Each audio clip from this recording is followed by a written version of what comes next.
Benjamin Biolay est un artiste de caractère, pourrait-on dire. Il n'est pas réputé pour pratiquer la langue de bois. On ne compte plus ses disputes avec d'autres confrères comme Benabar ou Michel Fugain.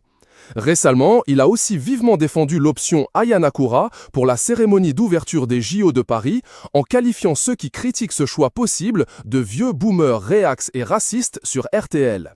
Et oui, il est comme ça, Benjamin, il est rock. Est-ce que comme les rockstars, il a déjà démoli une chambre d'hôtel? Oui, et même plusieurs fois.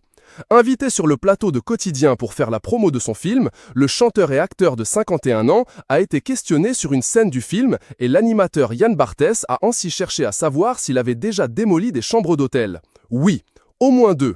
Mais une fois collectivement, oui, et une fois seul, c'est possible, a répondu Benjamin Biolay.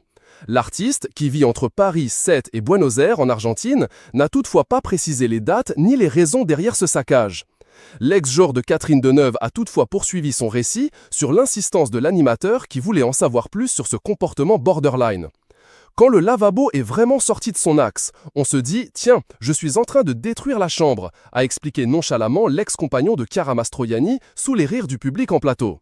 Benjamin Biolay, qui espère sans doute que sa fille Anna, elle aussi comédienne notamment vue dans la série Nudes sur Amazon Prime Video, ne suive pas ses traces, a expliqué avoir été très embarrassé quand il s'est aperçu, la fois suivante, qu'il logeait dans le même hôtel que celui où il avait détruit une chambre.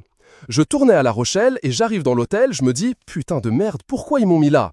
Et j'ai dû leur dire « Bonjour, monsieur Biolay, j'ai une chambre. » Et j'avais détruit une chambre donc au Francophonie 2 ans avant quoi.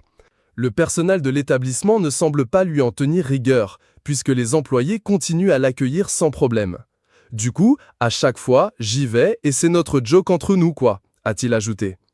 Aujourd'hui, loin d'être du genre tête brûlée 100 fois nul loi, Benjamin Biolay reconnaît avoir encore un gros souci à régler. Cela fait longtemps que j'ai arrêté d'être un poivreau. Je ne bois qu'un verre de vin, dans la loge, avant le show. Mais je fume encore trop, a-t-il confié à Marie-France. Il a encore tout le reste de l'année pour essayer d'arrêter la cigarette.